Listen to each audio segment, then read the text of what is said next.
19 քրեական վարույթ 2022-25 թվականներին բանակից կաշառքով զինվորական ծառայությունից ազատվելու վերաբերյալ։ Իրավապահները 3 տարի 3 ամսվա ընթացքում հենց այսքան կոռուպցիոն գործեր են հարուցել։ 2022 թվականին հակակոռուպցիոն կոմիտեում նախաձեռնվել ու քննվում է կաշառքի դիմաց զինվորական ծառայությունից ազատվելու վերաբերյալ 2 վարույթ՝ 2023-ին 4, 2024-ին 11, 2025-ի առաջին եռամսյակում 2 վարույթ։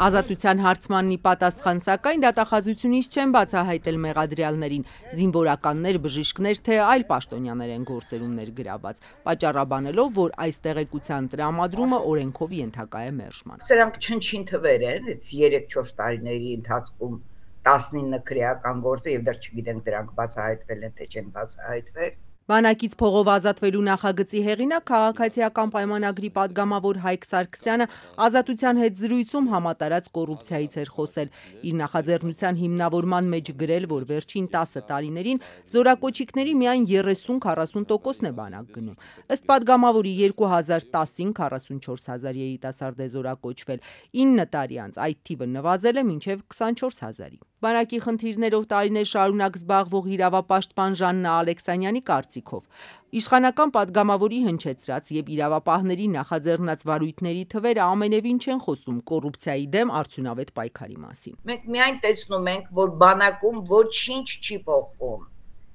Բանակի ներսում պետք է բարեփոխումներ անեն, որ գոնե խոսեն այդպիսի նախագծի մասին, թեև միևնույն է անընդունելի նախագիծ է սա։ Սա մի նախագիծ է, որը մարդկանց զինծառայության դեմ է եւ Հայաստանի, ես կարող եմ ասել, ժողովրդի բնակչության դեմ է այդ նախագիծը։ Միամիտ ծառայող զինվորը ինչպես պիտի հայրենիք պաշտպանի, ինչպես իրենք են հիմա պաշտպանում հայրենիքը, այսինքն չեն պաշտպանում։ Ներքին գործերի նախարարն էլ ծանոթացավ կաշառքով բանակից ազատվելու գործերի թվին։ Արփինե Սարգսյանը շատ լակոնիկ էր։ Դրանք ըստ նրա չեն նշանակում, որ կոռուպցիայի դեմ պայքարը ձախողվել է։ Չի նշանակում։ Զորակոչի ենթակա տարիքային խմբի կեսից քիչն է զորակոչվում բանակ։ Սա կամ նշանակում է, որ մեծ սերունդը առողջական ծանր խնդիրներ ունի, կամ էլ զորակոչը Հայաստանի Հանրապետությունում մնում է կոռուպցիայի ամենածաղկում միջավայրը, որտեղ միմյանց հետ դաշնակցում են բժշկական հանրության, զինվորականության եւ հանրության ներկայացուցիչներ։ Եթե այսպես է, իսկ նման հավանականություն կա, սա պետությունը քայքայող դաշինք է, ու մեր պարտքն է ջարդել այդ դաշինքի ողնաշարը, որովհետեւ այդ դաշինքը կասկածի տակ է դնում մեր պետության գոյության իրավունքը։ Կա համատարած կոռուպցիա եւ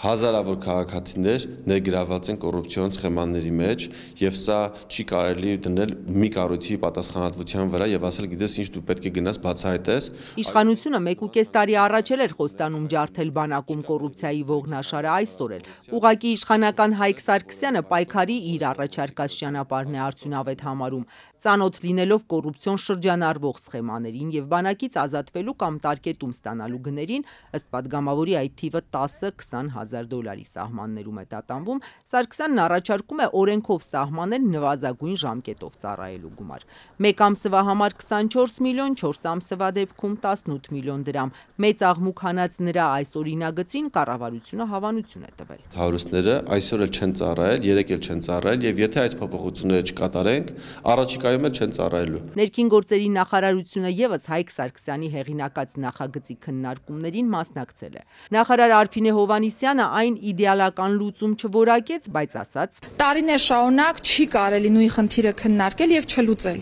Պետք է որևէ լուծում տրվի հարցին, այլ է հարցը թե կոռուպցիոն դրսևորումները բանակից ազատվելու շրջանակներում եւ թե նաեւ բանակի պատշաճ համալրման եւ արժանապատիվ ծառայություն նաեւ ապահովելու։ Ես այն մոտեցմանն եմ, որ ինչ որ մի լուծում պետք է տրվի հարցին,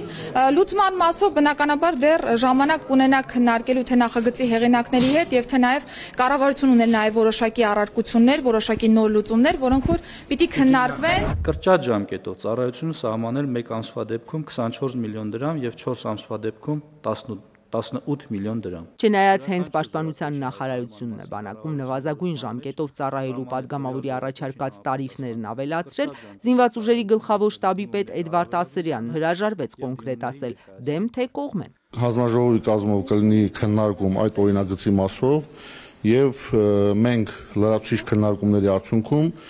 պաշտպանության նախարարի միջոցով մեր գերատեսչության տեսակետը կներկայացնենք այդ օրինագծում։ Արդյոք իշխող քաղաքացիական պայմանագրում դիմադրությունն այդքան մեծ է, որ թիմում կան ընդդիմացողներ, հենց ինքը Հայկ Սարգսյանն էր պատմել։ Կոռուպցիան օրինականացնելու հարուստների օրինագիծ բնորոշումը ստացած նախագծի քննարկումը պաշտպանության հանձնաժողովում 2 անգամ արդեն հետաձգվել է։ Հաջորդ փորձը հունիսի 13-ին կլինի։ Խորհրդարան հրավիրված է նաև պաշտպանության նախարար Սուրեն Պապիկյանը։ Տարբեր կարծիքներ են նախագծի վերաբերյալ եւ ընդհանուր հանձնաժողովում էլ կարծիքները միանշանակ եւ միատեսակ չեն։ Հիմնականում նախագծի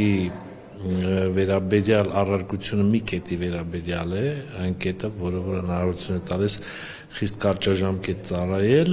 որոշակի գումարի դիմաց։ Հիմնական տարընկալումները եւ դիմադրությունը այս կետի շուրջ է եւ կարծում եմ, որ